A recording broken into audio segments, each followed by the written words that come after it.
Oh, we good. Hey, welcome back to Matter of Fact. Today we got the recap for this week's games, week 6. Some important matchups, some surprising outcomes, and we're gonna dive right in with where we starting off with?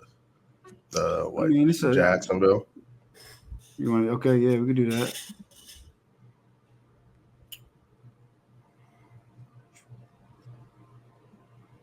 Week 17. Oh, is that what Thursday night is? Broncos Saints. That's gonna be boring.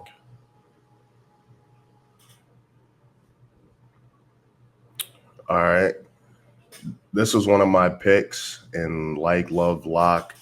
This is why I had it at the like because this was my last chance for Trevor Lawrence. They're officially on my no bet list. So inconsistent. The coaching, you got to look at the coaching, like what's going on with that. Because in terms of the weapons on offense, you got some dogs on the D line. Your O line's not the worst in the league. I mean, just sloppy, loads of penalties. Just the fact that Mac Jones even got a rep kind of tells the story of this game. But how did you feel about this one? I mean, it was nice to have Evan Ingram back. He's kind of part of the reason that I've haven't won a single game in one of my fantasy leagues. But so I'm glad that he's finally back. But outside of that, I mean, this was a stinker in Jacksonville for the Jaguars. Well, not Jacksonville, but in Europe for the Jaguars when people actually really expected them to be able to win this game. Like they go there, they visit there, they have rapport, they have a hotel there. Like their people are They're super they're st- they're accommodating to them. they're still there. They Mm. play the Patriots this week in London, so they get to stay there. And with Drake May looks good. If they lose that, Doug Yeah. Peterson, go find a new job on your way back to the States, bro. That Super Bowl Well, yeah, ring, I don't care. or enjoy London or enjoy Europe. You don't have to go back to the States. Yeah, You know what I mean? Just yeah, enjoy it. yeah, I'm sure yeah. Robert Saleh would have preferred them fire on when he was overseas than get all the way back to the headquarters and then you let me know I'm getting let go. Hey, yeah, like you mentioned, I think you said last week, you only got like 8 kids. You gotta get back to the Yeah. family. Oh yeah, he probably. Hey baby, bring the kids. We good. Bring the kids. Bring the kids. They good. We bring the nanny too. But yeah, I mean, as for this game, it looks like the offense is starting to get clicking here for Caleb Williams and their offensive coordinator Shane Waldron. Looks like he's limiting some of the players that are well. I guess Mercedes Lewis and Gerald Everett still are playing, but they're not getting targets, not as many, and they're incorporating some of the best talent that they have on the team. Cole Kmet he's a specimen at tight end. I don't know why they don't just use him.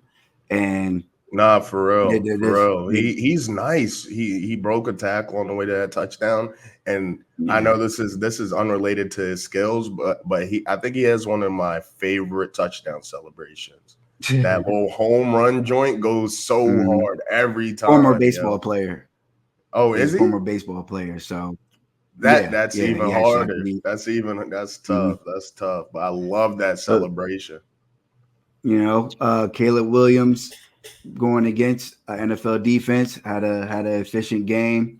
Gave you 226 in the air. Gave you another 56 on the ground, along with 4 touchdowns. So that's all you could really ask for. Yeah, maybe he didn't play one of the best defenses in the NFL, but it's an NFL defense nonetheless. And it was a game that the Jaguars needed. He got a lot from DeAndre Swift. It looks like he's starting to kind of heat up here. So looks Hmm. like the Bears on a bye week, but their next matchup has actually gotten flexed from 1 o'clock to 4:25. They get to play the Washington Commanders Interesting. week Interesting. 8. Hey, somebody in the TikTok, because my take was, I got the Jags in this one. Somebody was Mhm. like, Bears by at least 2 touchdowns. And so shout out to him. I don't remember what his name is, but hey, man, you called it. But Yeah, yeah, like man. we said about Caleb Williams, man, like he's gonna be nice. Like there was no game that he played where I was like, man, this kid might be a bust. It's just, it's the NFL, my boy. You know what I Right. mean? It's just one of those things. He's going to be nice. You guys are going to be happy. You Bears fans are going to be happy that you have him. And that wide receiver core, Keenan Allen, he still looks like Keenan Allen to me. It's just, he's not the number one weapon, so he's able to just kind of do his thing in the slot. Yeah, I mean, overall the team is just solid. The defense is playing well. So, I mean, that division. I mean, all right, real quick, who do you think is coming out of that division? I mean, I'd probably say Detroit. Detroit. Yeah. So you think they all right, if when they play the Vikings, when Which when is do I'm they gonna say play? this. It's like this week or next week. It's like soon. It's soon. Yeah, I can't wait for that game. But Vikings 5-0 coming off the bye, so let's see if they keep that up. But the Bears are 4-2, Packers are 4-2, and the Lions are 4-1. I mean, this might be a situation where we have four teams come out that division. I remember the year with Ron Rivera in Washington when it was the Giants, Eagles, and Cowboys in the playoffs. It was almost four teams from the NFC East. Yeah, Ron that was Rivera before they had the extra spot too. was it? Yeah. I don't think so, but whatever. Um, Either way. But what do you think? Like, what do you think the Jags got to do? I mean, they got the Patriots, and the spread I'm seeing for that right now is they're -5.5. They lose that yeah. one. I mean, just I mean, there's probably gonna be some changes. I mean, they're getting absolutely nothing from Travis Etienne. He's supposed to be good. I mean, I guess Gabriel Davis had a decent stat line, but he hasn't really given them anything. Uh, I just think it's just right now they're Doug Peterson. His offense doesn't look like there's any easy buttons. It just looks like everything that they're doing is tough. It looks like yeah, extremely difficult. Yeah, extremely difficult. But like, Gabe Davis is never supposed to be like the go-to guy. I mean, he had 8 targets. Evan Ingram had 10. Christian Kirk more, he's a great deep threat. He's, a good route runner. And then you have Brian Thomas. It's just so confusing to me. And once again, it comes down to the little things, the penalties, the sloppiness, and that always goes back to coaching. So maybe they just need that jolt of energy from just a new coach. So, yeah. but So we'll see. London again next week, 8:30 a.m. for me. but then again, this one right here, just kind of Hey, one of those. hey, with this one, as soon as Joe Flacco got to start, I put in what's it called? A dog parlay with the Colts. I was like, give me the Colts now. Yeah. Not gonna lie to you. I mean, I can't believe he didn't get over his 200 and dude. I can't believe he didn't get the 300 yards, but I mean, he still had a What Joe would Flacco you took his game. yards in a lay? Yeah, I always take his yards. I did it last week too. I took his yards, took Josh Downs over, and from the score. Yeah, I just do a. What was Downs yards at? I don't know. I just always took him. I just took him for six receptions and 50 yards and a touchdown. So Okay, yeah, that's what's up. I mean, in terms of Joe Flacco's passing yards, you can't sleep on that Titans defense. I mean, I think that's like one of the better parts of their team. Will Levis played, pretty well for his standards. So, I mean, if he could continue to improve, I could see them potentially not really moving differently at quarterback in the draft or anything like that. How do you feel about Will Levis at the moment? I think I think that if they're in position for QB, I think they're gonna take one. I just you know what I mean. It's just it is not even. It's just that he's still gonna like. I don't know. You said you thought he played well. I don't think that he played well. Like, Hold on. The caveat was hit for his standards. right. You know what I mean? And it's just kind of like someone said this, and it's like Bill Callahan went from like Joe Burrow, who was kind of capable of doing whatever you ask of him on the football field, to like Will Levis. Like he's got to be pulling his hair out. Like he's got to be, you know what I mean? Like this is God. I can understand why this is a little bit stressful for him, and it's not like they actually have another option because they Mason Randolph isn't any more efficient or better at throwing the football or accurate, at throwing the football than Will Levis is. So he's just kind of stuck in a tough situation right now. But again, they evaluated it. I mean, everybody else, which is unfortunate, it looks like everybody else on the team's kind of balling. Like Tony Pollard did his Tony thing. Pollard doing his thing.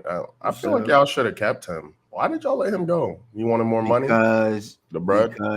Yeah, it was always the money, bro. I feel like Tony Pollard and Rico Dowdle would have been a good tandem. Of course it would have. Of course it would have. But when you paying Zeke $10 million in dead money, you can't pay Tony Pollard $8 million. That's just you know what I mean? It's just one of those situations. What did Zeke sign for? The vet men? Yeah. So that's another $2. So we paying Zeke $12 million this year. So they can't pay $20 million at the quarterback position. I mean, at the running back position anymore. They already been doing that for like 2 years. So, or draft a running back and get him in a rookie deal, especially if it's a late rounder. Yeah. That's why it'd be nice to not trade your 4th round pick for Trey Lance when you already have a backup. Okay. This is the first time I've heard you speak negatively on that, so you don't like that move. It's not that I don't like it. Is he wasn't. It didn't work out. He's not better than the backup. So it was like 4th rounder for the 3rd string. Yeah, I feel like if anything, y'all should have gave up like a 6th. 4th is rich. Right. That's what I mean. You give up a 5 is 6, a 5 is 6, make it conditional. But again, that was a move that was done by GM Jerry Jones. It's all good. But yeah, I mean, there's nothing much with this game. You know what I'm saying? Like division rivals. Colts pulled it out. They're 3-3. Anthony Richardson, he's probably going to be starting next game. And, hopefully he's ready. I think what they did was they gave him a little bit of time, let him sit on the bench for a second, not necessarily to bench him, but let him recalibrate, see somebody else do it, see the field a different way. Then now he's going to go ahead and get his starting job back, and hopefully he'll be able to produce at a high level. Yeah, Joe Flacco strikes me as someone who would be a good mentor to a young quarterback. He has the pedigree, he has the ring from his tenure with the Browns. They put, respect on his name, and he knows why he's not back. It wasn't because of his play. They just didn't want Deshaun Watson, because if he was still on the team, people call him for Jameis, but imagine if Joe Flacco was the backup after he led them to the playoffs. It'd be that situation. So, but we'll get to the Browns and all that. But tight division matchup, they'll probably go 1-1. Titans might win that next one, but yeah. So this is one of those unfortunate fantasy football games for Marvin Harrison owners. He gets hit with a concussion early in the first quarter. You taking a shot at me because you gave me the beats in fantasy this week, and I got Marvin. That happened to me in like four different players. Like Chris Olave happened with Chris Olave. Travis Etienne gave me like negative 1 point. Yeah, but he played though. That's just performance issues, not concussed out. Well, Olave didn't. Yeah. Well, you played. You had Olave against me. No. In one of my other leagues where I'm trying. I don't want to hear that. Dan, I needed that nigga to possibly beat you, man. Because Ray Davis did his thing in place of James Cook. But to this game, yeah, man. The Packers, Jordan Love he just does his thing. People, because he was under Aaron Rodgers, people compare him to Aaron Rodgers. He kind of gives me more Brett Favre vibes.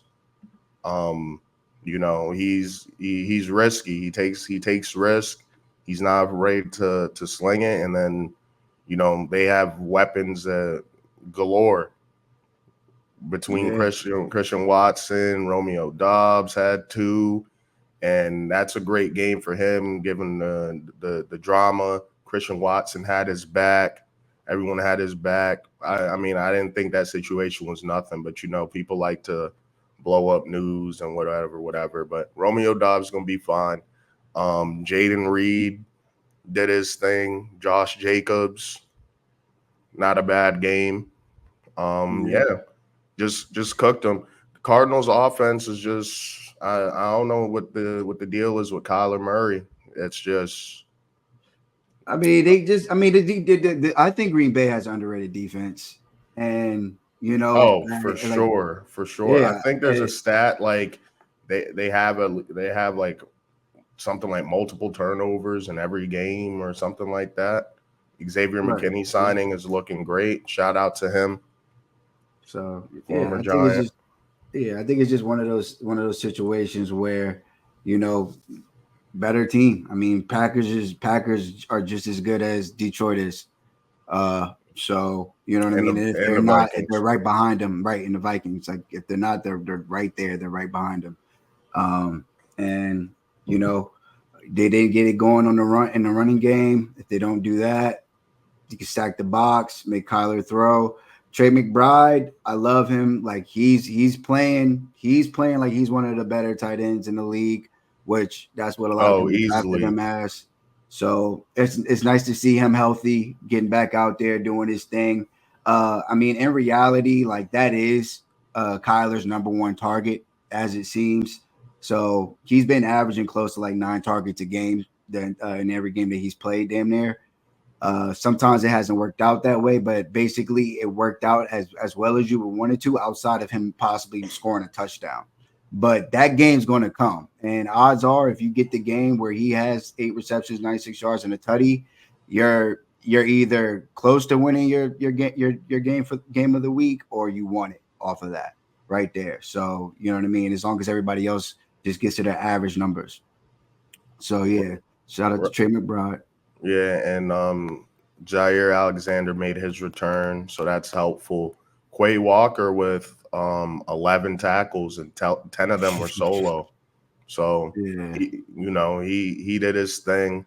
Every time I think of Quay Walker, I think about when he was throwing that tantrum in the tunnel, looking like a like a like a child. Yeah. And But this the squeaky wheel gets the oil. Squeaky wheel of the week, Romeo Dobbs. He ended up doing his thing this week. 3 receptions, 49 yards, 2 touchdowns. So, the rules. If they complain one week, start them immediately the next. Usually it works out for you. yeah, for sure. Hopefully the Cardinals. I mean, they beat the 49ers in a close one. They lost their kicker in that game. Talking about Moody, but they squeaked that one out. So they just have to move on to the next week. It's a long season. They're still in the running in that division. So Yeah. I mean, they're in good shape. They're in good shape. yeah. All right. And here, Buccaneers, Saints, Smack City spot. Buccaneers, I mean, shoot, they just That I don't boy even know this Baker, game. that boy Yeah, Baker be baking, man. I mean, give it if you take it away, but they played a good. They look like a solid team right now. It was weird a little bit there in like the second and third quarter for them, but they ended up getting it right, coming back. Chris Godwin, probably the steal of your draft. With a Jamar Chase game, had 11 receptions, 125 yards, 2 tutties.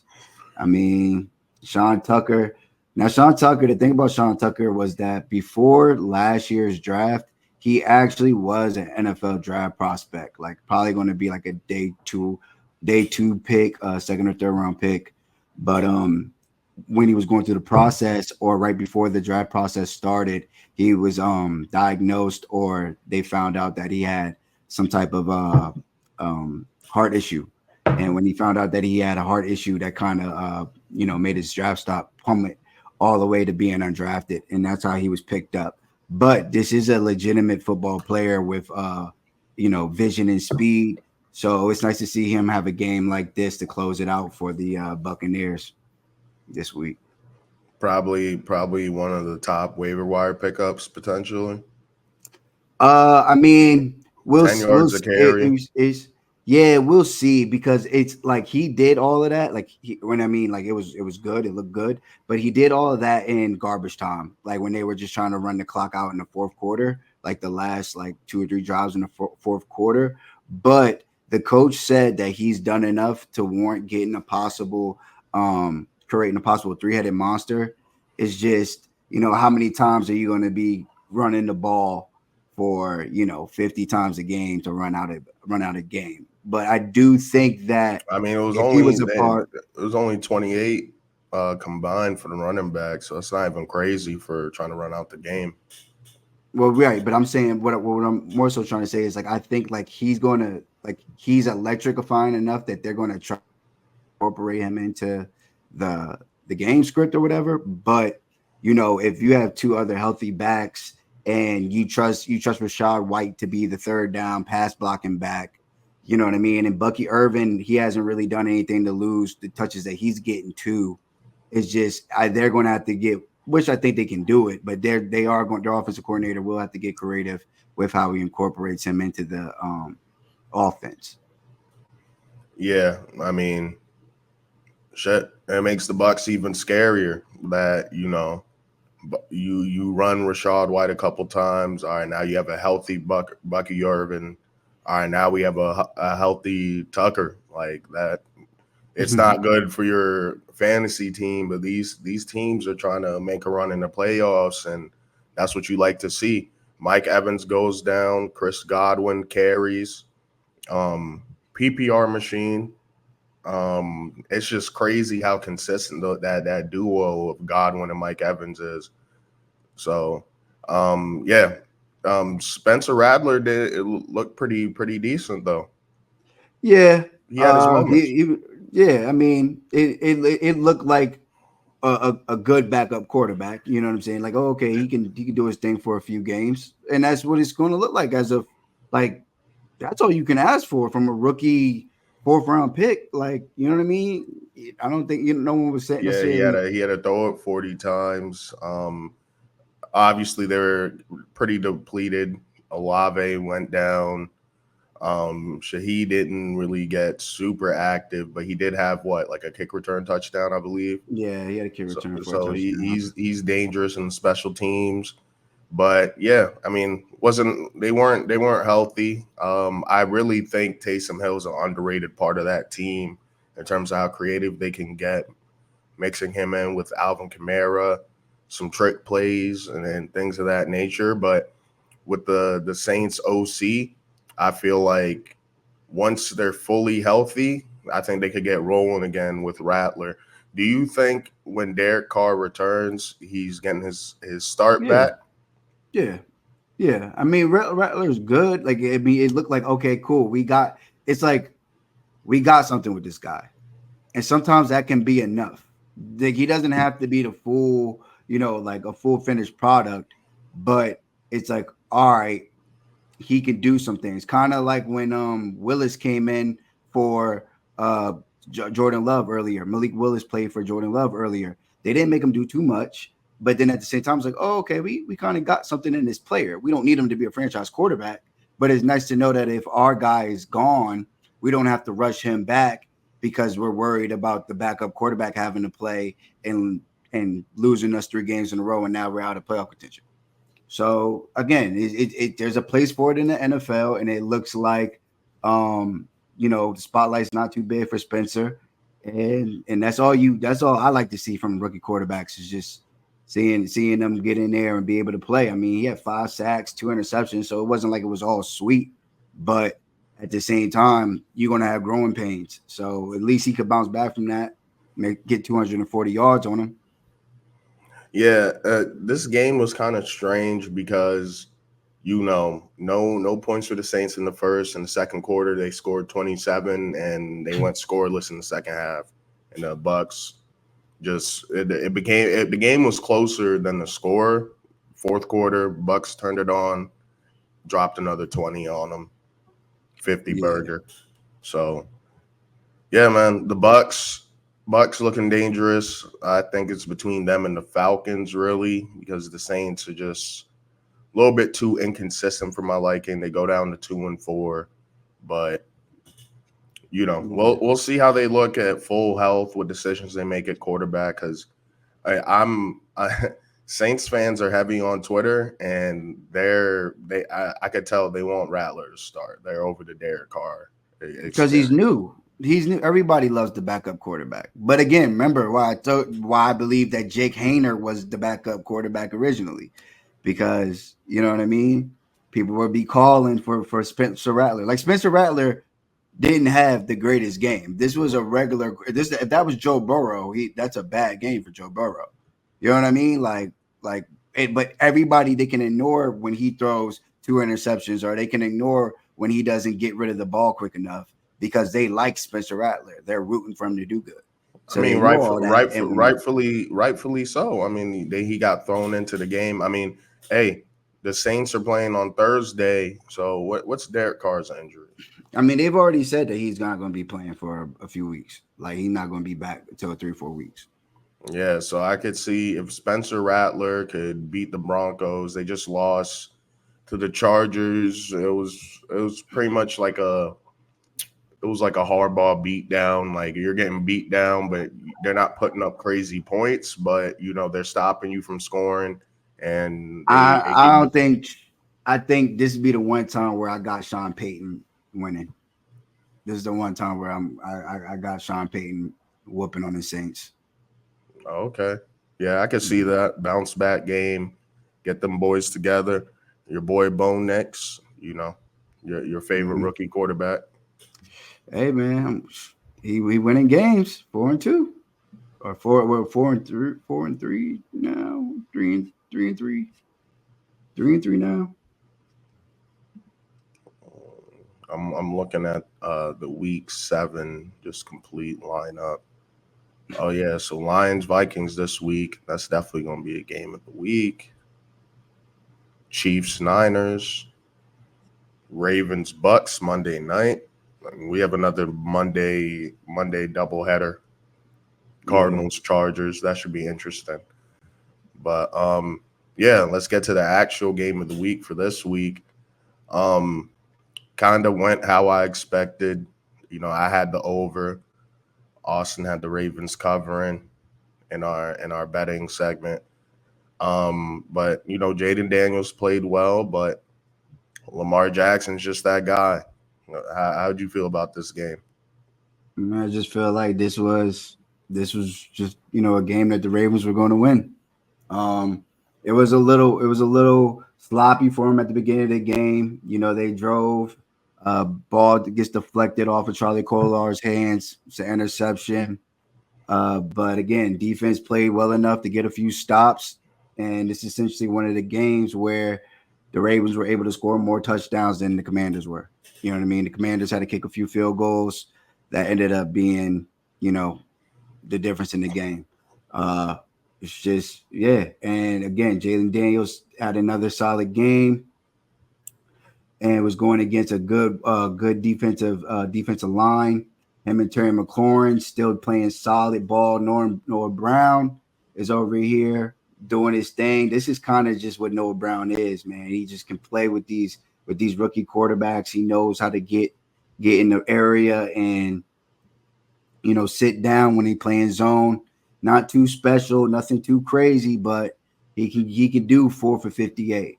And we I think we told him the receptions over 5.5 receptions, so that one kind of hit two with Terry McLaurin. And if you did anytime touchdown for him, good for you. You actually got two. But yeah, I mean, I think this was a good game. I think it lived up to the hype. Ravens are kind of the better team right now at the moment. And The Those Commanders, ticket prices were crazy. right? The DMV lore. I know they're beefing crazy on the streets of And DC, Arlington, and Fed Hill. I mean, it looks like when games where they do have to throw the football. Those are the games where you want to either play or bet Zay Flowers because he is clearly the number one wide receiver on the team. But you just got to figure out if this is going to be a game where it's a shootout and Lamar's going to have to throw it more than 20 times, or if it's a game that they're in control of the entire time and they're just going to be on the ground with it. Yeah, and Rashad Bateman shaping up to be a pretty good number 2 option. You have 2 good tight ends. Mark Andrews had a touchdown. I think he's going to continue to get better during the season. I mean, he came in injured from last season, so I don't think he's completely washed. Just like I don't think Travis Kelce's completely washed.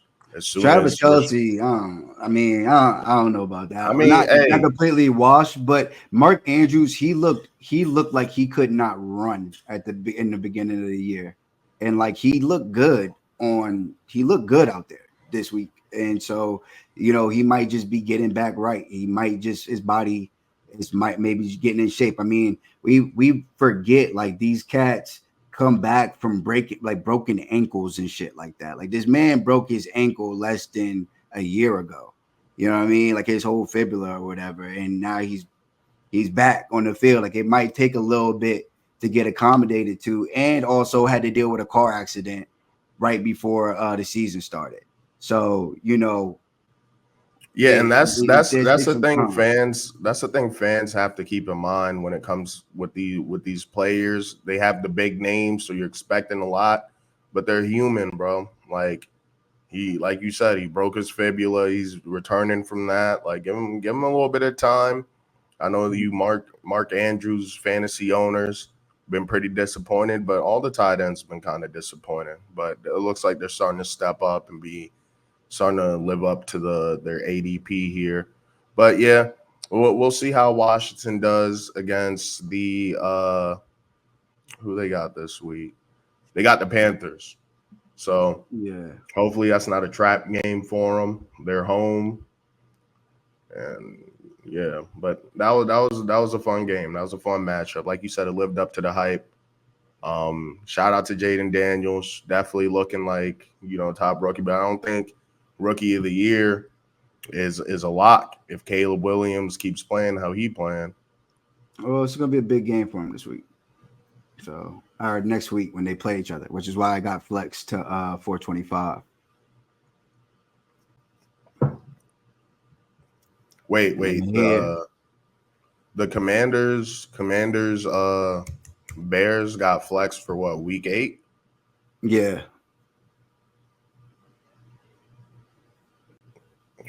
Oh, okay.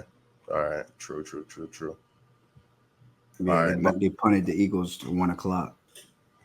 Next up, Speaking of Browns. the Eagles, Browns. It looked like the Browns could have easily won this one. This game was pretty close.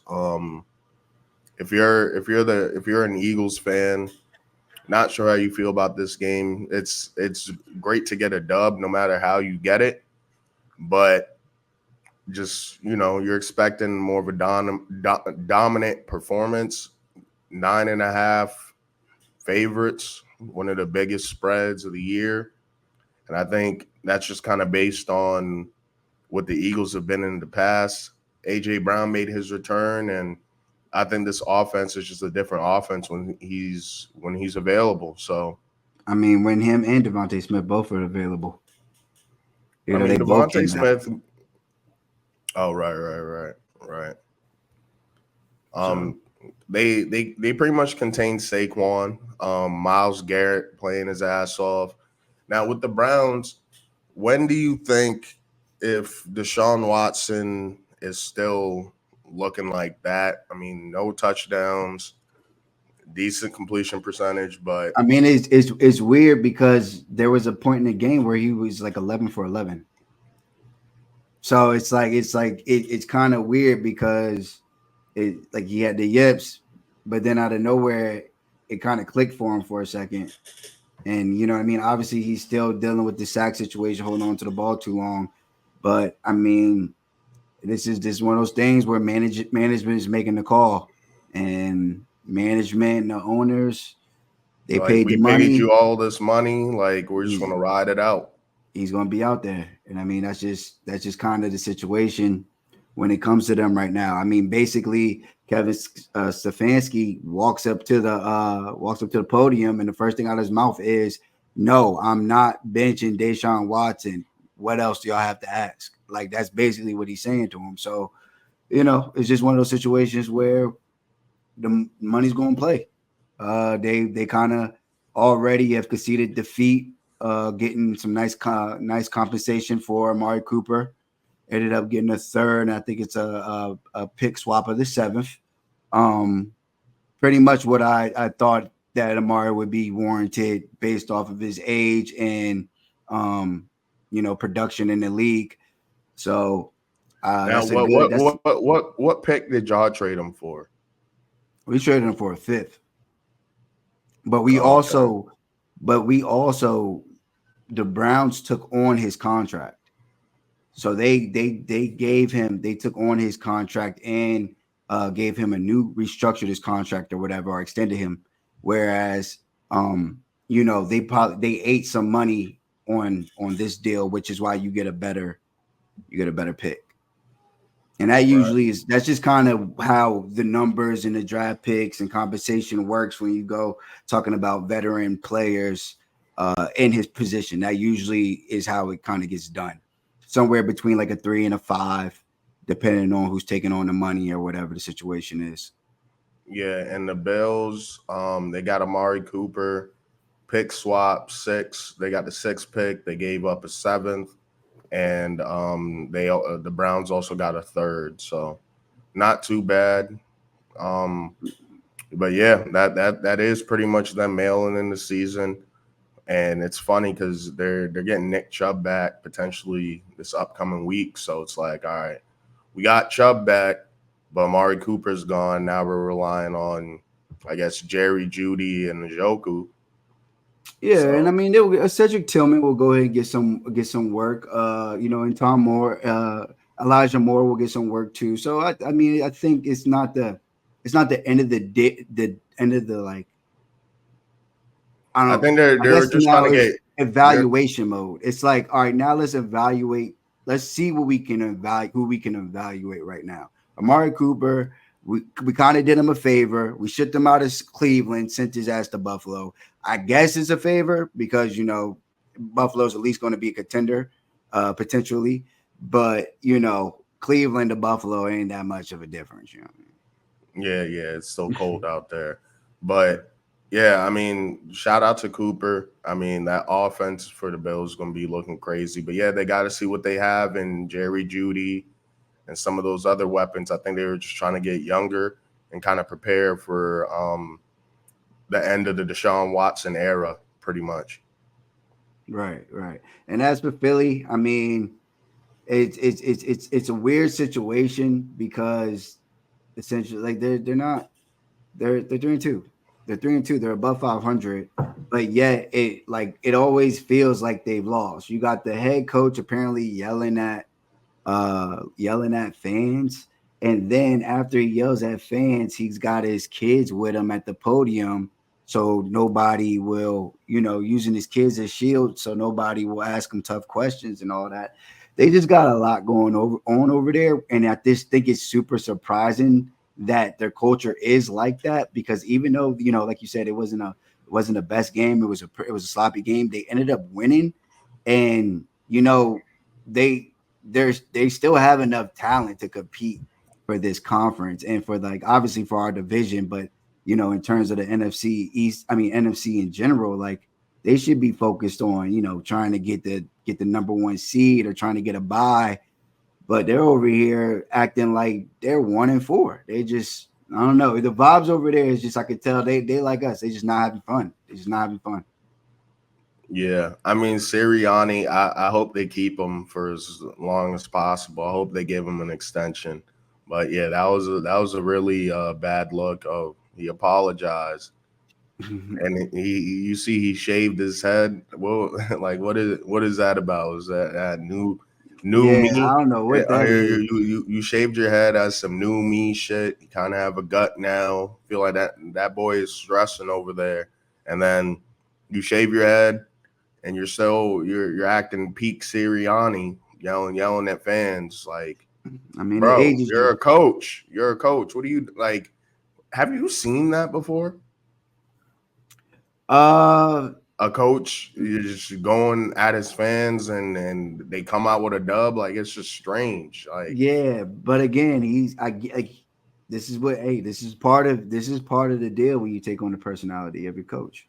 I say that every time. This is part of it. If you, I mean, take if the coach or the players take on the personality of the fan base, and you know what I mean. Like he he it is what it is with that guy. You know, I'm sure he'll get it figured out. Like he knows that was a bad move, but it's a lot of frustration going on. He probably don't feel like he got control.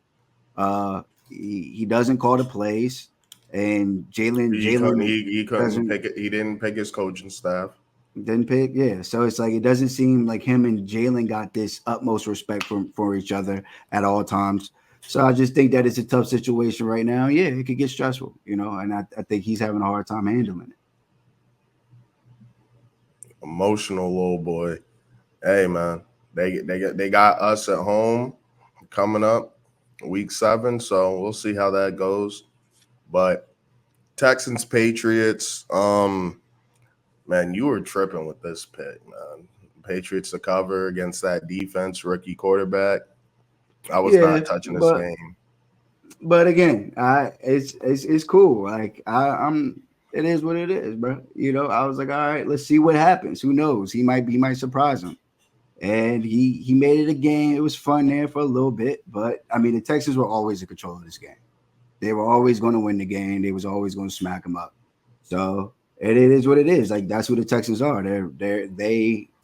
They have built a roster that's ready to compete this year. You know, they're ready to make a run in the AFC, and you know they beat a team that they were supposed to beat. Yeah, and their running backs. There's a good situation in running back. Joe Mixon back. Damian Pierce ran well, and then Ungabale butchered that, but like he's a good little pass catching back. Mix him in.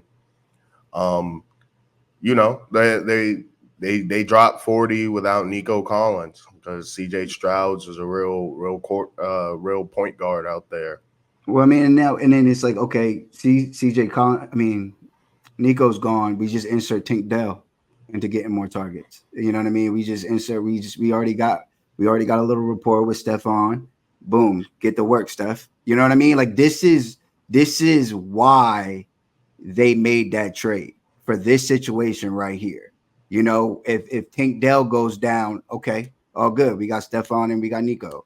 If Stephon goes down, all right, bet we back to Nico and Tank. If Nico went down and it's like, hey, let's go. You know what time it is? Tank, It Steph, was it get was it. definitely a good move because they could have sat comfortable, sat pretty. Like, all right, we have Nico, who what was he like a first, second round pick when they drafted him? Six Third, four, third huh? round pick. He was Third third round round pick. pick. Yeah. Okay, that was a nice pick. Tank Dell, CJ Stroud at the combine or whatever, he built a good rapport. He told the GMs, hey, draft that guy, dog. And then, despite Nico getting hurt, Tank Dell has his own injury history. That's part of the reason why Tank Dell fell is those injury concerns. So, yeah, bringing Stephon Diggs in there is a great move because Stephon Diggs, say what you want about him being a diva, whatever. He's available. He's typically available. He doesn't get hurt often, so it was a great pickup and showing that. And same thing with Joe Mixon.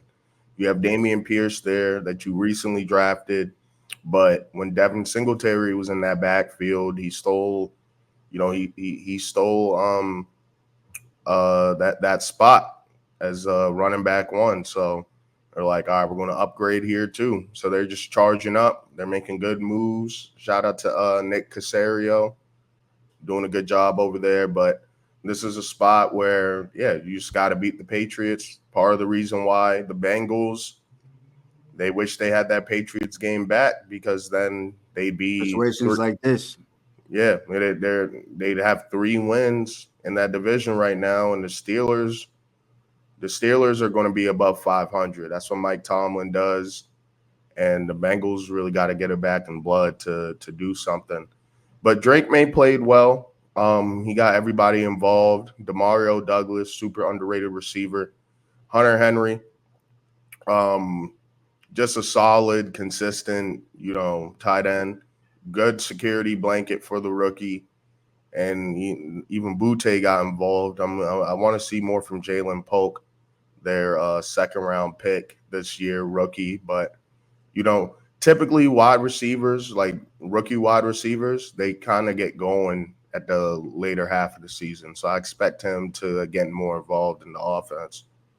Yeah, but I went back and I wanted to watch that game and study it. And this was an interesting game, honestly, because like you said, there was times where Drake May I was like, all right, cool. All right, he gonna be straight.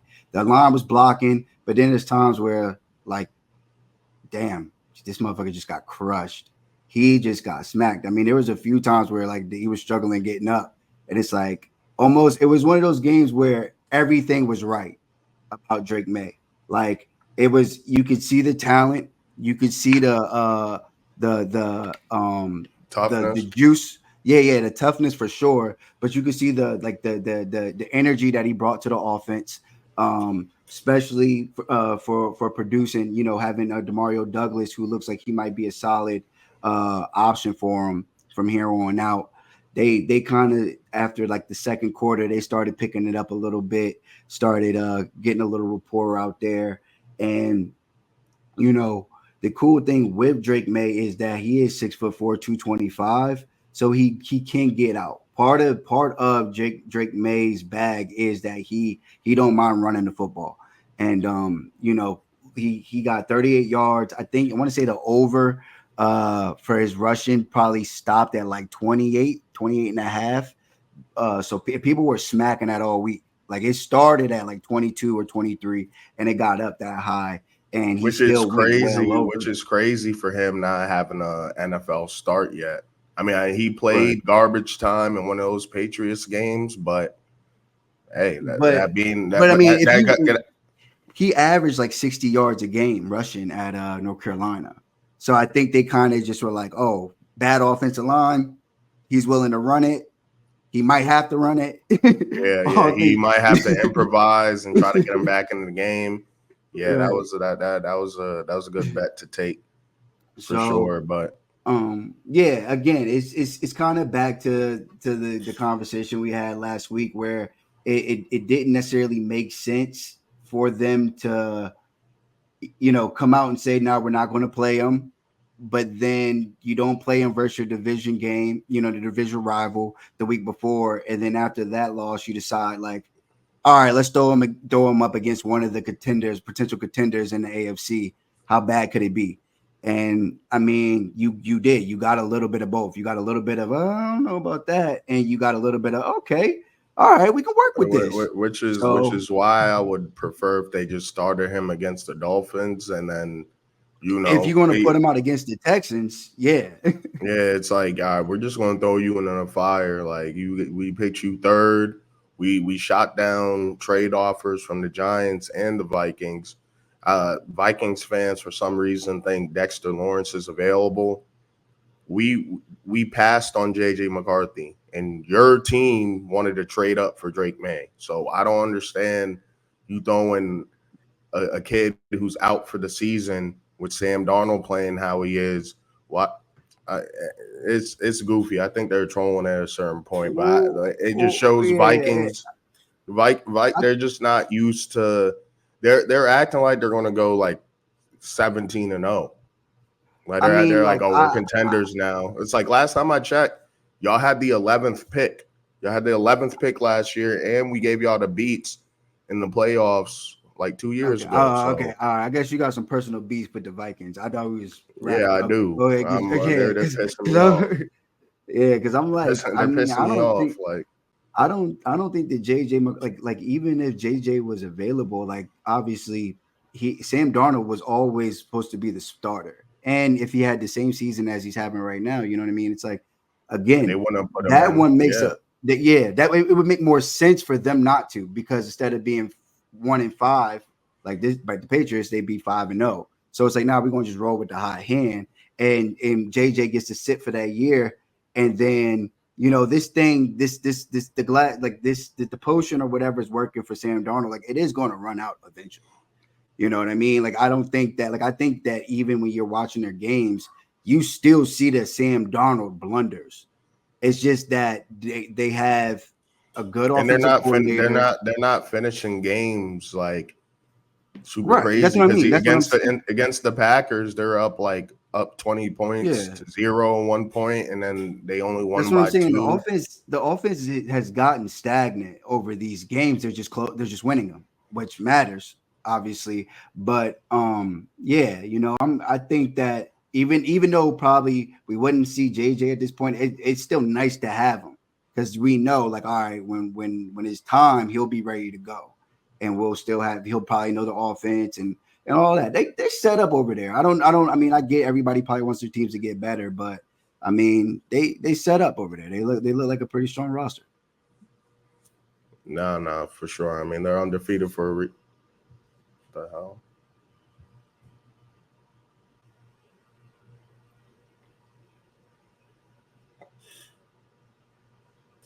To record when you weren't on stage, but yeah, let's move on to the next one. I mean, at the end of the day, this was a blowout as expected, not by you, I guess, but Yeah. All right, Steelers, Raiders. Um, yeah, man, the Raiders. They've been going quarterback scouting in the NCAA all year. Started out with Gardner Minshew, Aiden O'Connell starting, but didn't expect them to beat this Steelers team. Just more buttoned up. More. I mean, you have T.J. Watt on the other side. The O line isn't playing well, and Justin Fields, he's able to get busy. Didn't have any passing touchdowns, but didn't he have a rushing yeah, he had Yeah, 2 yeah, rushing too. touchdowns. You put up So running back that stats. and then He's gonna be your starting running back. that's the reason why he's starting over Russell Wilson, because even though he didn't throw any touchdowns, I can't see Russell Wilson making Well, those well, plays. well. Russell's gonna be the starter next week. Is he? Yeah, they announced it. Really? Mm-hmm. Oh man. Oh Yeah. man. Oh man. So, but hey, depends on who you ask. Justin Fields is still this team starting QB. So, you gotta see what Buddy has. You gotta evaluate the situation. And I mean, again, I think this was just a gentleman's agreement between Mike Tomlin and Russell Wilson. I think part of it was he said he'd give him an opportunity, he'd give him a chance to start. This is part of that. He's gotta give him his opportunity, and But we'll he see what Russ doesn't does with have it. to. Again, I said it's a just gentleman's agreement. That's a I feel conversation that those two had with each other, and this is Mike Tomlin honoring his sales pitch to Russ. And like you said, you're right. He don't have to. There's a bunch of coaches out there in high school all the way up I, to the pros that don't do I that. mean, even with Kirk Cousins, he wasn't. They reports came out he was blindsided by the Penix pick. So hey, I mean, let's see how that works for him. Yeah. But yeah, what's your takes on the Raiders right now? They just traded Devontae Adams to the Jets as you predicted.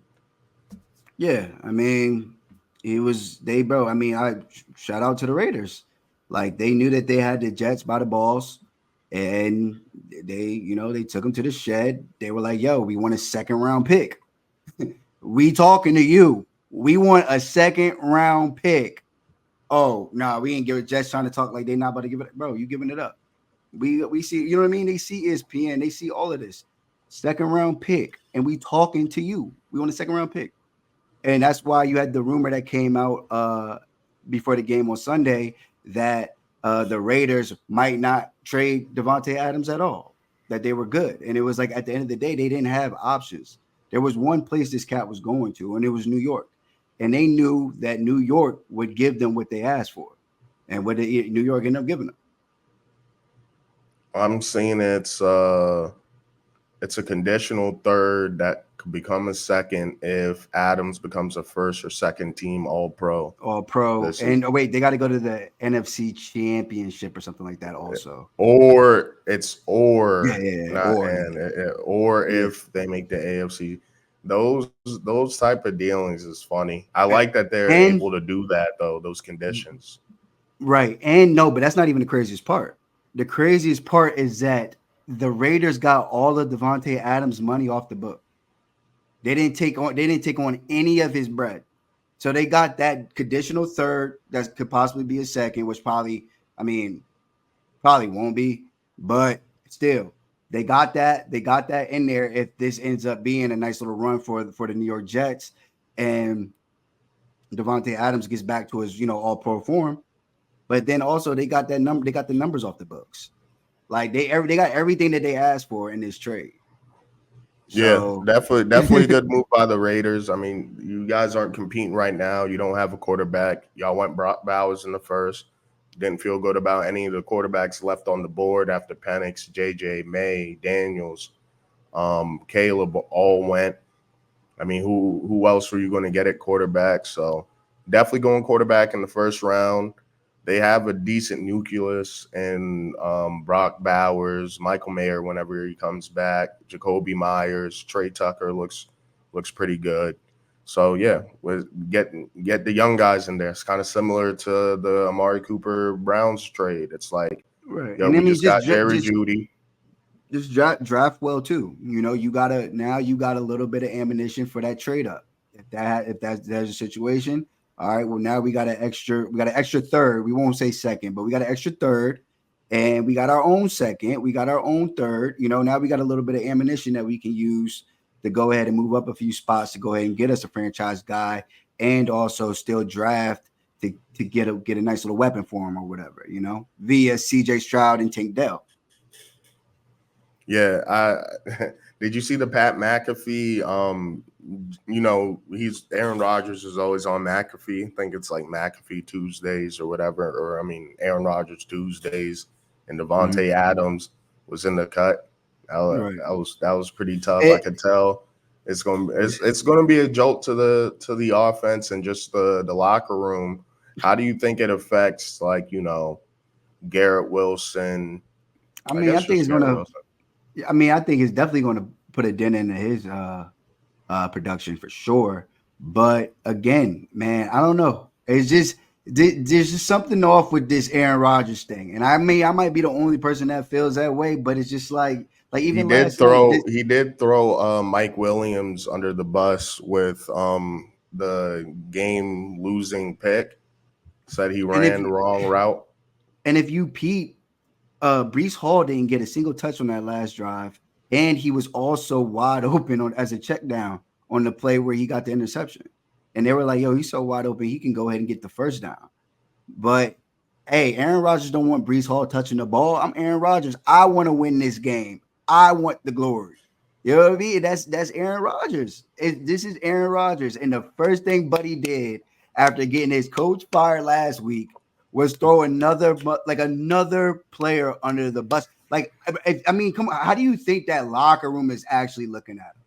Like you said, it's a nice little jolt and everything like that. And again, if they're he home Aaron Rodgers and rocking with him like that, maybe it's true. But how do you feel about your quarterback?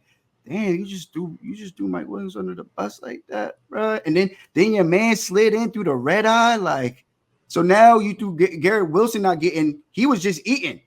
So that's kind of about to be dead. It might not be. Devontae Adams is going to command so much attention that maybe Garrett Wilson is still. But it's Devontae Adams. It's the Devontae Smith production though. It's 6 for 64 in a tutty, not 8 for 100. 11 for 127 in a tutty. Hey, You know Garrett what I mean? It's Wilson, still Garrett Wilson coming up probably looked up to Devontae Adams. I feel like that might be a part of it. He right, gets in there and it's like, yo, we got Devontae Adams now. and Because you maybe it gotta would have remember been like last that. year, Maybe it would have been like that if it wasn't. And again, maybe it wouldn't be like that if it wasn't under all of these but circumstances. I Like don't it's know kind how of much. I like, don't know how much they were really rocking with Robert Saleh in the first place. Like Mekhi Becton tweeting that and deleting what he posted while not being on the team reminds me of when Russell Wilson was playing dog shit and well, Mekhi Becton Doug was a Baldwin bust. and huh? He Oh, was a bust, though. I You know what mean I'm saying? It's like he was a bust with an he asterisk. He was injured a you lot just when he was playing. He was playing well when he was healthy. right, but it's like why are you mad at why are you mad at the coach because you couldn't stay healthy or you couldn't stay underweight? You know what I'm saying? Like those cats just want to blame somebody because like Robert Saleh ain't got nothing to do with your weight on offense. Like you know what I mean? Like he's like, yo, did you make weight? And all he's getting is the information that you didn't make weight, or that you on pup, or that you're not available. You know what I mean? So it's like, all right, I mean, again, I feel what you're saying, but me It personally, might not be about how his Jets tenure went, but just how much control did he have over the locker room when these guys are talking amongst each other. It's like, man, this bald bitch. Like, fuck but this hey, nigga, man. look, I mean, Aaron Rodgers, we said it last week, he's gotten all the power. I told you from day one, Oh, Vontae wasn't going of nowhere else course. but to New York. I mean, but this is And why I think like they're kind of like indifferent with the Aaron Rodgers thing is because like last year they put all their chips on the table, they put all their chips in on black for Aaron Rodgers, didn't have a contingency plan, had Zach Wilson there thinking like, what do you think this is? This a video you know, game where he could mentor and transfer his powers to Zach Wilson? you know what he So was? You know what they were at this time last year? what? 3-3. Hey, Same as I the you know what I mean? do you think the Jets are making the playoffs? I mean they got a record for it. They got a record to where that could be possible. Yeah, They get, let's I see think how. they got a schedule to my bad. I said record, but they have a schedule to where that could be possible. I didn't think it make the playoffs, but I just think that like I said, bro, at a certain point, when is Buddy, you know what I mean? Like what happens now? Because you've gotten everything you wanted, so we should only see W's coming out of there. Would you agree with that? Oh yeah, for sure. They should either. I mean, their next stretch of games, they better be like 7-3. And people are calling this a brilliant. This is a brilliant all-in strategy for the Jets. Okay, all right. Like again, if y'all think it's, I will concede to the people that think that this is going to be a good idea because maybe I'm not seeing it correctly. Like I can admit to that. Like I We're on the might not be opposite. seeing We're this correctly. opposite Yeah, ends on the Jets. I think they're going to be yeah, doing fine. But then right. again, I'm a big Aaron Rodgers fan, so Right. I'm you sure know. you probably agree with him that it wasn't Aaron Rodgers' fault on the pick. It was Mike Williams' fault. I mean, he underthrew that shit, but hey, when you Aaron Rodgers, it's not like we going to Mike Williams getting the quote. So I mean it is what it is. Another one, long story short here, Pat Surtain went down with an injury and the Chargers scored Tough. 20 something straight points. You know, not much here really. Broncos lost the game. They probably felt like they could have won, should have won. Justin Herbert did what he needed to do for his team to win. Cowboy legend Sammy Fehoko, Oh, two catches. he's a former Cowboy. Yeah, we drafted him back in 2021. But Lad True. McCockley looking pretty good. Solid little production there for the rookie. But yeah, I mean, this comes down to the running game. Josh Dobbins, 25 carries. The knee looks like it's good enough. And then our buddy, Bo Nix. I guess he just couldn't get it done today. But Hey, Jamal Williams back to his regular. regular Yeah, schedule program, doing absolutely nothing for you. yeah. So Hey, his Bo Nix boy that he played with at Oregon, Troy Franklin, he got active, got in the end zone, first NFL touchdown. Maybe that could be a deeper connection along with Cortland Sutton. But yeah, yeah, I mean right now they don't have enough to be, to me, a serious contender. Like their record is decent right now, but that yeah. I mean, division, this is a Jim Harbaugh like smash spot. Like this is what Jim that's Harbaugh that's does. why that Mm, was one of my favorite picks of the week was at -3. It was just, and that shit was solid the whole time. I had a parlay with them -3 and the under. yeah, yeah. And I Smooth. mean, it was just a probably an Actually, ugly game to actually the watch. under did not hit. What is that? 30, Under was probably 39 points? 37. Yeah, the Yeah, under was yeah, probably yeah. at 37. I think it Yeah. was like 35.5, so the under didn't hit. It was looking good when it was 20-0. I was like, all right, smooth. But that's the thing about those over unders and them garbage time, them last minute. I mean, they put up 16 to smash the over in the fourth quarter. So, but yeah, not much to take away. Just a good off the bye Chargers, Harbaugh spot, had a good game plan going, and they just couldn't stop the run. Hey, man. This is this So right here. when did you stop This, watching this game? so I was lucky enough to be at one of my buddy's house for his birthday, and I mean we watched it, you know, but it got to the point where it was like, all right, it's over with. I would probably say I knew we were done. What, halfway through the second quarter? I was like, it's over with. It's over with. And you know, when I always tell you this. I was like, when I see this Dak Prescott with his eyes beady up wide open and his mouth is like, I know what time it is. I already know what fucking time it is. I already know what time it was. And I knew he was going to be pressing. And it's like, this is annoying because everybody's bad. Everybody, including the quarterback. He played bad. The offensive Zach Martin is a Hall of Fame right guard. He had the worst game any Cowboy fan has ever seen him play. Uh, you know what I mean? Jake Ferguson can't catch contested balls. CD Lamb still looking lazy. Dak getting baited into throwing interceptions. Wide receivers losing the goddamn ball in the sun in the stadium that we created. Like it's just everything. Defense don't want to tackle. I mean, straight steamroll. So, and this was a spot where the Lions they took this game so serious. They wanted so much get back for last year's game that they were gonna have fun with us, and that's what they did. And we, you know, we just didn't have enough dogs on defense, and I don't know if that would even mattered if they played.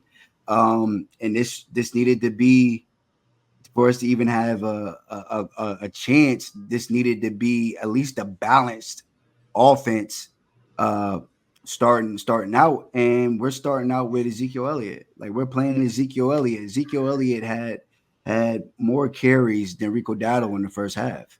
Every time you give the ball to Ezekiel Elliott, it's on film. Every time you give him the ball, it's a waste of a down. And I'm not trying to be rude or talk shit or any of that, but it's a waste of a down now for this cat to get a carry. And for him to for him to be getting carries in a game like this, where like, come on, bro, Yeah, come I on, bro. mean, eight, And I'm not, eight, eight, 8 rushes for 17, 2 yards per carry. Rico Dowdle, 5 for and I'm not even 25, 5 yards I'm per not carry. I'm not even saying Rico Dotto is a Saquon Barkley. I'm not even saying that he But he's is the better option. getting right. He is a average. He is a average running back. Five over 4 yards a carry is a good average running back. And this cat took away 8 carries, majority in the first half, and was getting 2 yards. So what do you think that's doing to your offense? It's making you one dimensional. We can wait until Ezekiel Elliott has the ball to go get him, to go tackle him. He's not making nobody miss. He's not doing anything. And it's like because he had a conversation probably talked to Jerry Jones, probably pulled to Aaron Rodgers. It was like, yo, I need some touches. What's good? I want some touches. I need some touches. So, we're preserving. Why does this running back? I know y'all got him like 4th overall, and he is like Name recognition. Name recognition. This happened, and the Cowboys do this. They do this with these kind of players. Jason Witten, love Jason Witten, Hall of Famer to me. But his last 2 years, he shouldn't have been out there, or maybe he should have been out there at certain points, certain downs, certain situations. But he shouldn't have been a starter playing the majority of the downs, deciding when he gets on and off the football field. But that's what he was doing. And we're dealing with this now with Zeke, and it's like you don't even feel like you're hurting your team, or you just want to hope that it comes out, and then we get smashed. Go ahead. It feels like a mom and pop type operation where it's like, well, it is. You know what I mean? It is a mom and pop operation. That's the problem. That's the issue. And I mean, yeah, like CD Lamb was kind of started out pretty hot, was doing his thing. But we just don't right now, we just don't have enough. We don't have the tackle, we don't have the guard, we don't have the offensive line play that we had in the past with 3 all pros and above average players at almost every position. And that's showing. We playing with some rookies. They got a good defensive line and a good defense that was prepared for what we were getting ready to do. And their offense was like, yo, we're going to try out some new shit today. I've never seen a team try so hard to make sure offensive linemen scored.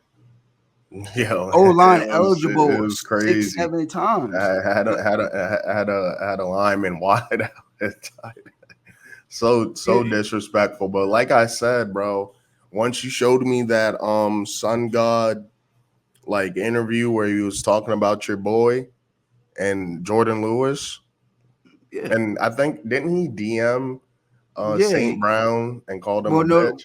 Well, yeah. Well, St. Brown DM'd him laughing or some shit, and then he was like, "You a bitch." But it's like, bro, I feel you. Jordan Lewis, out of all people, probably the only one that played with some heart out there. But it's like we got smacked up. And it's so bad. Jerry Jones threw a temper tantrum today on air. Wasn't Sunday his birthday too? Yeah, it was my dad's birthday. It was Will McClay's birthday. It was everybody's birthday. And we got our ass beat by fucking 30 fucking 38 points. You know what I mean? And it's just kind of like it's so inexcusable for you to not be prepared, for you to get steamrolled when we knew what they were going to do. They were going to run the ball. And it just, I mean, they got, again, everything looks hard. Everything looks hard. And now you got the quarterback pressing. I mean, there's times where you sit back. I'm watching other teams play, and when they sit back and they do got time in the pocket, it's like, boom, nice little wide open throw. No, not with Dak. It's still tight window throw. And it's like, why we got all these tight window throws? We just had an amazing game plan a week ago, and we went and reverted back to the bullshit. And it's like Mike McCarthy, just like Jerry Jones, they're trying to die on their heel that, oh, I can win it my way. Y'all don't know what y'all talking about. I know what I'm talking about. I'm gonna win it my way. And like, we're never going to be, they're just not good enough for that. Like Mike McCarthy doesn't like motion. He does not like motion, pre-snap motion offense. He hates it. And Jerry Jones wants to win. How do you feel about would you like to keep him as a coach? I mean, I like right now, I had respect for him last year. The same thing happened last year, but he decided to say, okay, I'll do away with doing it my way, and I'll let the quarterback and I'll let the wide receiver make some plays out there. But they're not even, you know what I mean, clicking right now or whatever. Or maybe we just don't have enough guys at enough weapons on offense to where it's just easy to key in on, CD and take away. Nobody else is getting open. Tober's not getting open when they got one-on-one. And Jake Ferguson's getting bracketed too. We don't have a threat at running back when you're playing Ezekiel Elliott. We can wait until he catches the ball before we do anything with him. So, and I mean, again, the offensive line isn't as good as it's been in the past. So I just think this is not Like I think this is a 3-3 football team, and it's not the end of the world. You got to get some stuff fixed, but that's not the fact that like losing this game wouldn't have been that big of a deal.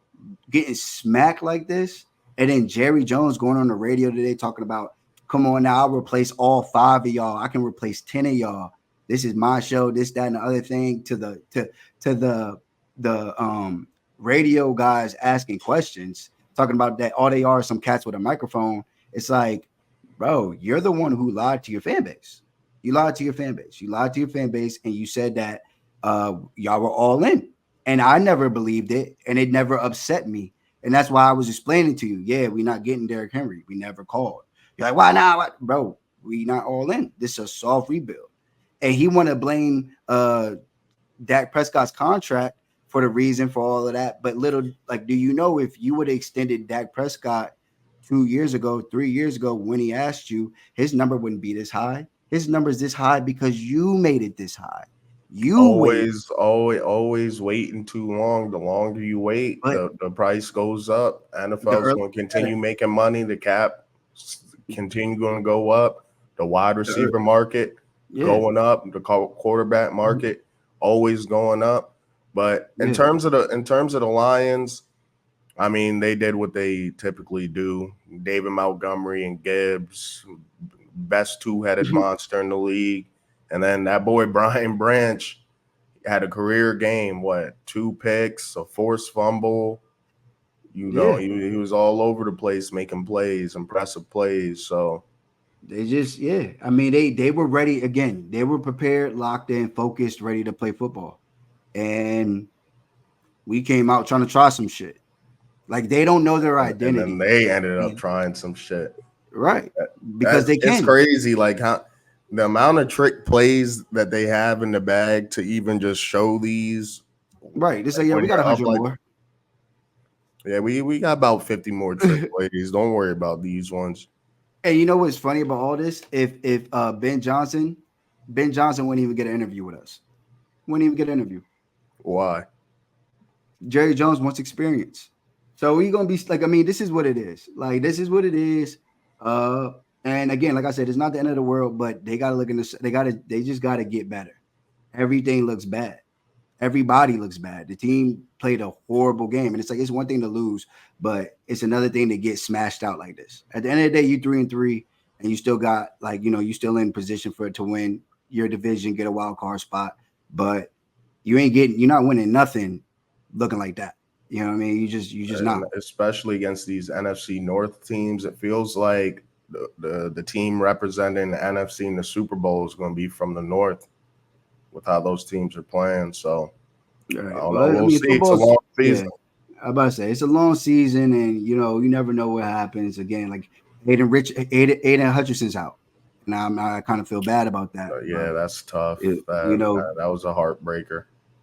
injuries, they can derail the season too.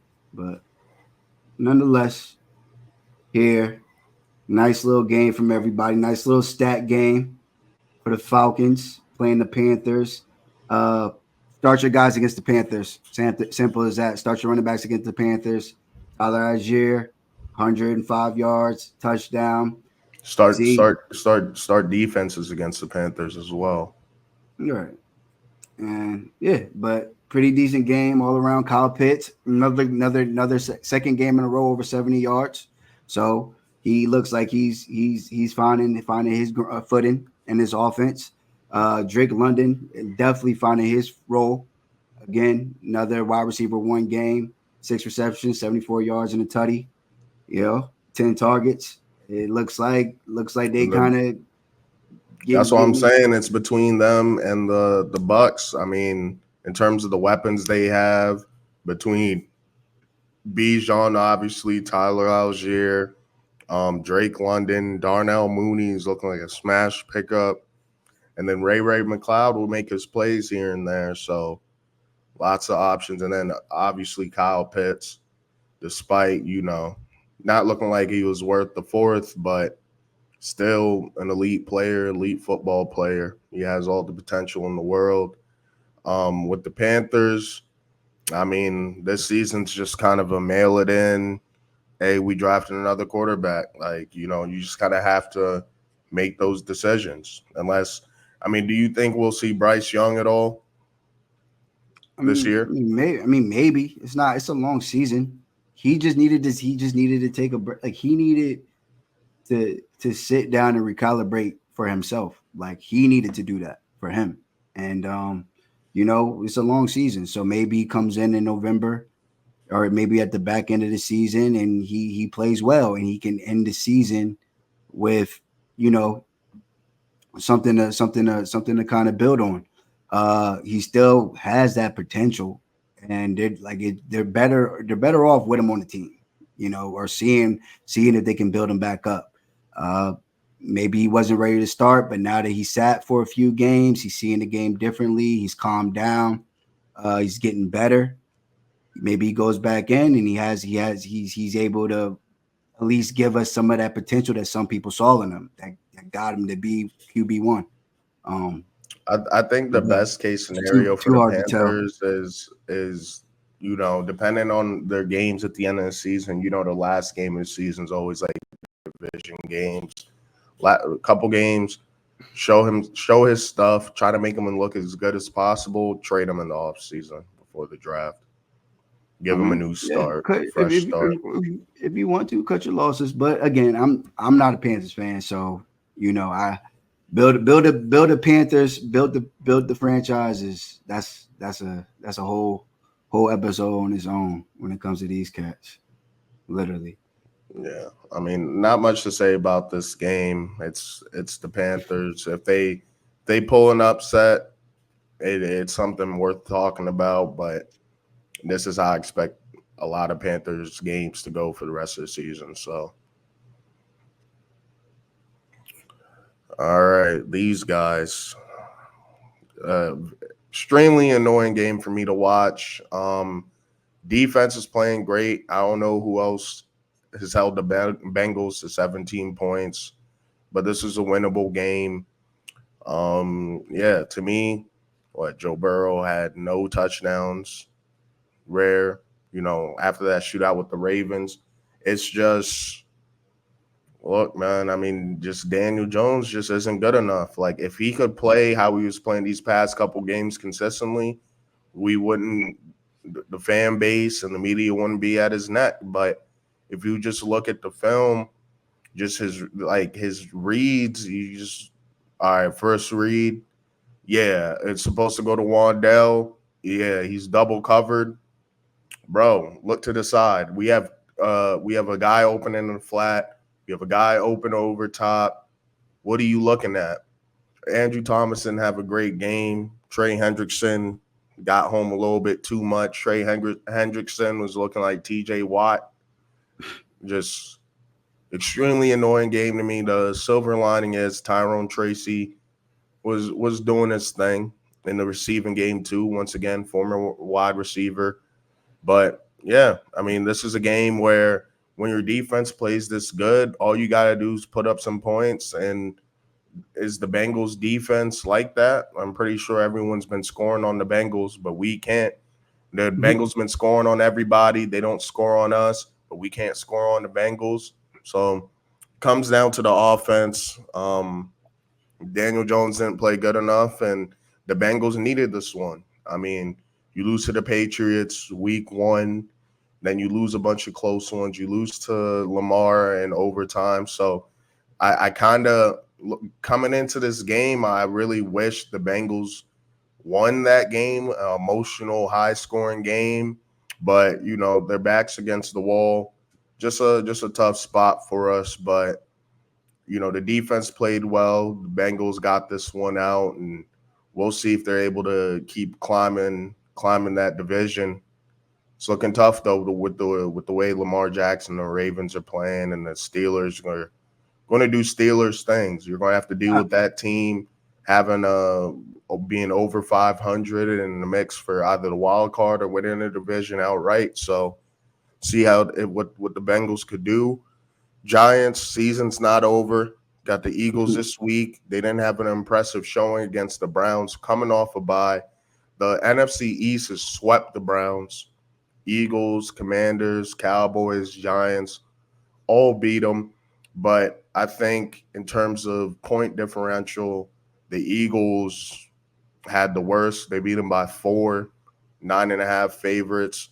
But yeah, I mean, I don't really have much to say about this game. It's just the offense has to show up when the defense is showing up. Yeah, I mean, Bengals. As for the Bengals, they just kind of got to take it week by week, man. Just week by week, they'll be good. Just take it week by week. Play the games on your schedule, and just hope you win it by the end, which will probably be. But yeah, as for y'all, this is one of them situations where they're raveling over there, and in Philly, if you guys can bounce back from this one, go ahead and get you one in Philly real quick. Kick them while they down. Bucket. Yeah, I mean, I don't feel too bad about the loss. It's just got to score more points, but the Bengals are in a more desperate situation. They have the Browns coming up. We got the Eagles, so 2 division matchups there, both at 1 o'clock. So, this is going to be an important week for a lot of teams. I mean, this is why the NFL is king, because every week is crucial. And that week 1 against the Patriots going to come back to bite them. There's going to be like 1 or 2 games off, and we'll just see how that goes with those division matchups coming up for both teams. But yep, back to MetLife. Jets had a chance to win this one, similar to the Vikings game, where it just comes down to that last drive, and it's another week where Aaron Rodgers throws a game-ending pick. And you could blame Mike Williams if you want, running the wrong route, whatever. But shit was underthrown. Shit was Yeah, underthrown. I mean, yeah. I look. I had my opinions on that last drive, and I really feel as if Aaron Rodgers was never giving Brees Hall the ball.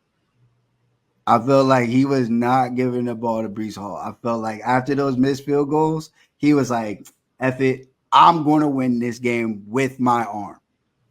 And I mean, a part of that too. I think it was in the first half where, I think it was the first drive where they were moving the ball well, and then it was third down, third and short. Throws it to Brees Hall, goes through his hands. You could see went through one hand. Like, yeah, I saw. I mean, I know the play you're talking about too. Yeah, and yeah. I agree. You gotta, you know what I'm saying. You gotta make So that. I don't. Maybe that's part of the reason why he kind of froze him out like that. But I mean, he was running well. He was running well on this Bills defense. But yeah, I mean, you throw Mike Williams under the bus, and then the next day you have Devontae Adams. So no more excuses for the Jets. Yeah. And also, I do think it's funny that Aaron Rodgers' worst offensive outings were when Brees Hall didn't play well, also, and one of Aaron Rodgers' best offensive outings is when Brees Hall is playing his best. So it's like I don't, I find it weird that he, especially a veteran quarterback like him, wouldn't, you know what I mean? Like understand that, like, yo, this bell cow running back that's a dog is like going to be useful for me. You know what I mean? But I mean, I don't know. It's just it's bizarre to me that he wasn't getting the ball for 2 games just randomly out of nowhere, and then he gets the ball back in an important game against a division rival, and he back to being regular Brees Hall outside of scoring a touchdown. Yeah, but like I said, coming into this game, it's a division game. Every division game is important when it comes down to it, because it comes down to tiebreakers when it comes to if both teams are tied or whatever and things like that. But I think both of these teams are in good shapes to make a run later in the season, just in general. And I think Devontae Adams, he's going to be a huge difference maker. But they got to continue to get Brees Hall the ball, open up that play action, open up the offense, and get those weapons involved. You love Allen Lazard, so now you have 2 of your former guys and Garrett Wilson. So I don't really want to hear no excuses because that defense continues the ball. Yeah, but I mean, this was a good game. It was an enjoyable little Monday night game. Josh Allen did his thing. Ray Davis did good.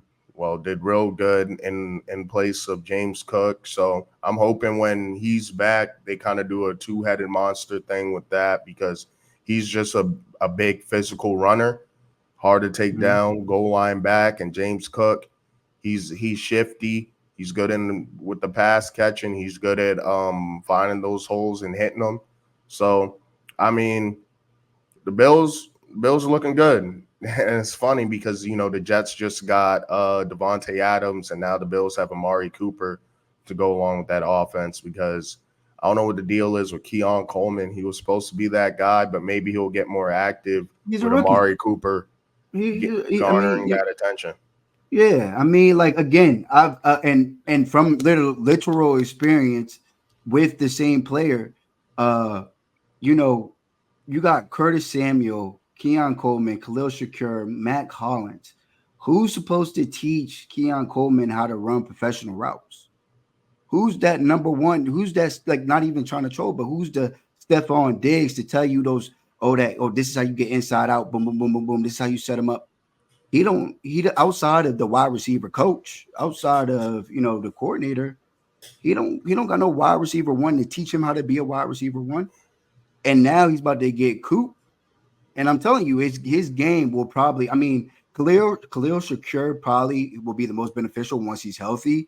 But even for Keon Coleman to be able to learn from Coop, it's like, that's Nah, how you run that route. Oh, that's how you set him up on his slant. Okay. And Amari Cooper is known for his precise route running.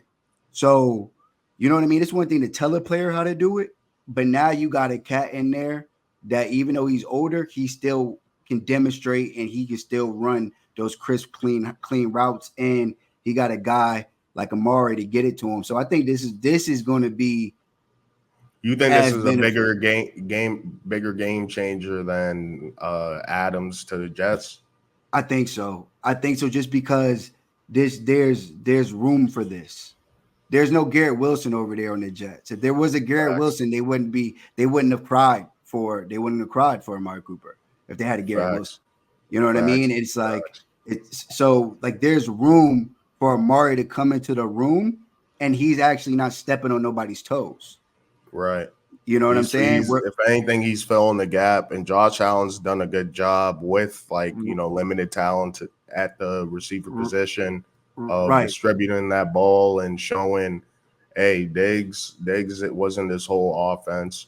So Because yeah, think it's about what smooth. it but like think about what it does to the offense, as in, yeah, Kincaid is solid as a number two option, but he's not solid as a number one. Khalil Shakur is solid as hell as a wide receiver 3 to 2, depending on the day. You know what I'm saying? So it's like those two cats were their two main pass catchers coming into the season. And maybe they're having a little bit of struggles being 1 and 2 given on the week, but now we just bumped them down a peg, so they don't even have to worry about ever being the one. That I think that just makes them as a whole, the offense as a whole, significantly better. Yeah. It makes the offense scary. And to your point about having someone to learn from, with Malik Neighbors, Darius Slayton is a great vet to learn from. And I think he actually gave him his flowers in terms of how he's been mentoring him. You Right, got Roma Dunze with the Bears. You have DJ Moore. You have right, Keenan Allen, two solid vets, great character guys.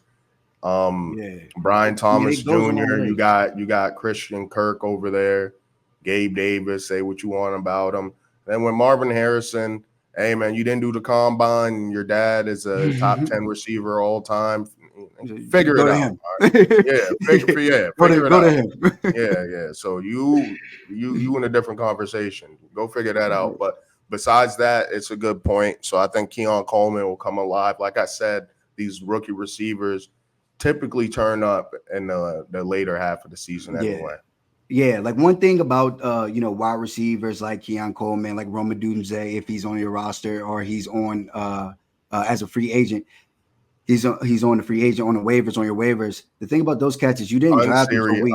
Yeah, unserious league if he's on the waivers. yeah. I'm not here to trash the league or whatever, but I'm just trying to give you some. So like you didn't draft those cats for week 7. You know what I mean? You drafted those cats for week 13, 14, 15, 16, 17. in When it's the like playoffs. right, when it finally clicks for them. And so, hey, let them sit for a little bit. Let other people pick them up. Let them drop them when they need to for the buys. And when it gets to week 8, 9, take a look at your roster, see if you got a little bit of space for it. If you do, pick one of these little rookie wide receivers up, and you might have a nice little gem at the end of the season. Nah, for sure. But yeah, division's weak. Well, we'll see how the Dolphins look with Tua back, but to me, it's between the Jets and the Bills in this division, kind of similar to what the NFC South with the Falcons and the Bucks. Even though the Saints sneaky, just like the Dolphins are sneaky, but I think in terms of the roster and the direction of the team and how they're playing, it's a two-man race in that division. Yeah, for sure. Which is why they loaded up. That's why both of them loaded up. I mean, we kind of knew the Bills were going to do it. I always felt like they were never going to give the compensation that was wanted for Devontae. But I did always think they'd compromise and give up like a 3 and a 5 for either like a D Hop or a Amari. So and I think that's kind of essentially what they gave up, something around there. But Do yeah, you, in terms of the Titans, do you think they should trade D Hop, or do you think they're kind of because they gave Snead a bag? It kind of seems like they're loading up, like they're in win now I, mode for whatever reason. But I think they'll listen. But at the same time, I don't think that they're pressed to just ship him off. Like I don't think he gets shipped off for a 5th. I think it would facts, be you know and what I mean. I think it'd it's be a going to little be bit more tough than to that. get a lot more from him because he's he had a good game last game. He's getting back healthy, but Contender. I I don't mean, think like a contending team needs DeAndre Hopkins. I don't know. You know what I mean? Like, and then all of them. We talked to maybe the Chiefs, but I feel like with these AFC teams, nobody really wants to help out the Chiefs, which kind of reminds me back in the Patriots days. It was the opposite. I always felt like, why y'all giving the Patriots and for the low too? You know what But I mean? You that remember was what that? was on the but that was the deal that was on the table. You know what I mean? Like that's the thing about this stuff. It's like but and the thing is the Patriots probably just asked. They probably just asked where other teams didn't, and who knows, maybe the Chiefs might just ask. If nobody else is checking for DeAndre Hopkins, maybe they do toss him over there for a 4th. But I but mean, they were we'll willing to see. give up a 2 for Devontae, but Raiders not doing that. They hate them boys. Interdivision trades. I mean, I know we see it sometimes, but there's some real hate for the Chiefs. When you're as dominant as the Chiefs in that Right, division, but you're not trying to help them out. yeah, but Go that against also they Devontae Adams twice yeah. a year for the next couple of years when you're rebuilding. Not the Raider, move. Raiders got a lot that they dealing with though. So But they just need a quarterback. Quarterback make a world of difference. Brock Bowers, Jacoby Myers, they might whatever, be whatever. the only other team that needs a running back in NFL. Who the Raiders? Yeah, their running backs is almost as bad as ours are. Zamir White, Madison. Yeah, it's not getting the job done. Yeah, they got a lot of holes to fill, but yeah, I mean that's pretty much it. I don't know if you got anything else to say about these games. Nope, that's it. All right, well that's it for us. Matter of fact, likes and subscribe with all the facts. We'll have some more facts for you coming up when it comes to our favorite bets in the week. Do some research and come with some hitters. Went 2 for 3 again. No more London. No more international games for me. I'm over it. Yeah. So, All right, but all we out. right, bro. Preach. Peace.